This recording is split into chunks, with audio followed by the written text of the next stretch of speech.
conosco o Regis Dirsman.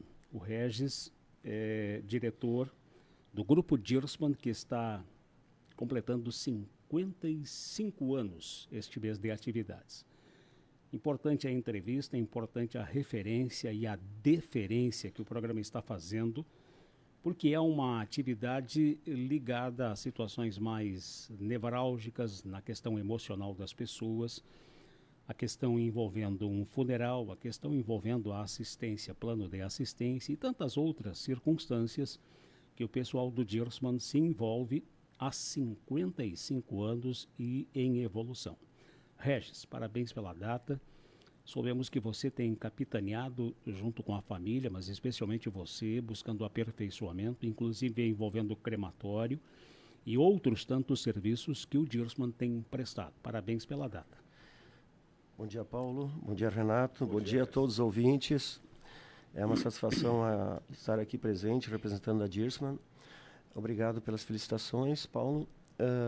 Realmente, hoje a empresa, então, eu estou à frente da empresa, mas junto comigo estão meus dois filhos, a Larissa e o Gustavo, onde que eles estão num processo de aprendizagem, de aprimoramento, aperfeiçoamento, né? Inclusive, hoje eu iria trazer ele junto, mas em função da faculdade e outras coisas que ele tem, ele ficou um pouco ruim para ele, né? E para a menina também. Mas, uma outra oportunidade, eu prometo trazer, né, eles juntos. Ela trabalha, a menina, a Larissa, trabalha uns 8 anos comigo lá na empresa, passou por diversos setores já é bastante assim, já madura, e o Gustavo com 20 anos, então já está trabalhando conosco mais de 2 anos já, 2 anos e pouco, então é o futuro da empresa, né? Continuidade, ao menos é isso que a gente espera, né? Sucessão a familiar. Terceira, vai ser a terceira geração. Né? Começou lá com o meu pai em 68, então, no dia 1º de julho, mais precisamente. E, então, como todos sabem, meu pai faleceu prematuramente, aos 56 anos. E aí, eu tive que, nesse período já de enfermidade dele, eu tive que optar por seguir ou, então, abandonar. Mas eu não quis deixar todo esse legado dele se perder. Então, eu resolvi abrir mão de uma série de coisas da minha juventude, na época. Dos estudos, eu nunca abri mão. Eu sempre tentei conciliar os estudos com o trabalho, mas, assim, o lazer, coisas assim que eu abria muito mão em função de poder continuar esse trabalho do meu pai, que eu achava um trabalho extremamente importante para as famílias. Mesmo porque, quando ele adoeceu, a empresa já tinha 18 anos. Não era uma empresa que tinha começado de ontem, né, há poucos dias. Então, muita gente já conhecia o trabalho do pai. Então, para mim, continuar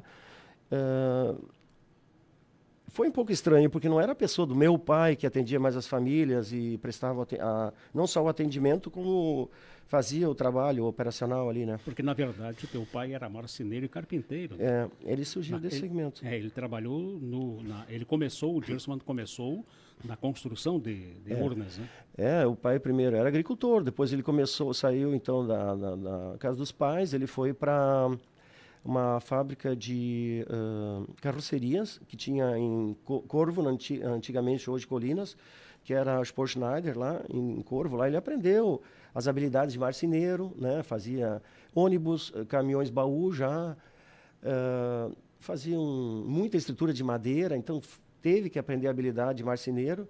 E depois, então, ele veio para a cidade de Estrela mesmo, para sede, né, do município. Daí lá ele abriu uma marcenaria e começou a fazer aberturas de madeira, portas, janelas. Aí começou a fazer móveis, toda essa parte ligada à madeira, né? E aí surgiu a oportunidade dele adquirir uma funerária lá, que estava assim, a família querendo desistir, que era a família Schwertner, em Estrela, lá nos anos 60, 70, antes de 70, 60 e poucos. Aí o pai achou, não, eu vou adquirir a empresa, o que eu consigo aproveitar, eu vou aproveitar, e o restante eu vou construir, fabricar. Então, ele montou uma indústria de urnas na época, né? Aí eu jovem, né, na época, e criança, né, dá para se dizer, menos de 10 anos, e aí foi indo e a gente foi sempre trabalhando juntos, e eu aprendendo algumas coisas dele, vendo, eu ia junto com o pai fazer os velórios, aquela coisa, aí as famílias assim bem desoladas, tristes, chorando, né, assim, com muita dor, né? Então, isso tudo foi na minha infância, me ensinou muita coisa, né? Então, eu sempre digo, a gente não vem de uma hora para outra essa questão do acolhimento, do amparo e do cuidado. Isso é uma coisa que a gente tem que cultivar e tem que sempre usar muito de empatia e resiliência, adaptar a todas as situações. Existem casos muito diferentes um do outro. Umas mortes são mais esperadas já. Uma pessoa de idade, que já com uma enfermidade. Outros, pessoas que nos tiram abruptamente da nossa vida.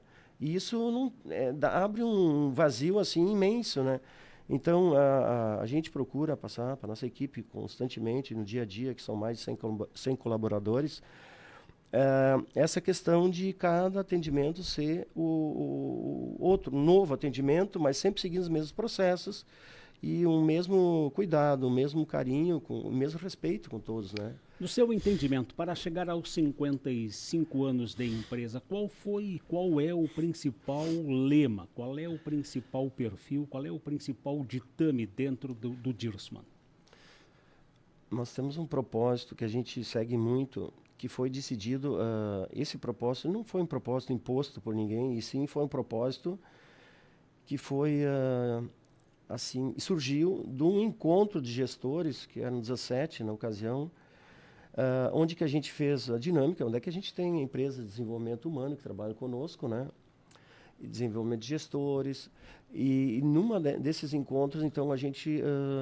hoje nós vamos traçar o nosso propósito real. Daí eu fiz relatos de como começou a empresa, nesse encontro, né? Que foi um dia todo. E foi se desenhando, se montando aos poucos e... No final, se chegou à conclusão entre todos os gestores presentes e as que estavam ministrando o treinamento, de que o nosso propósito ideal seria o cuidar e proteger a quem você ama.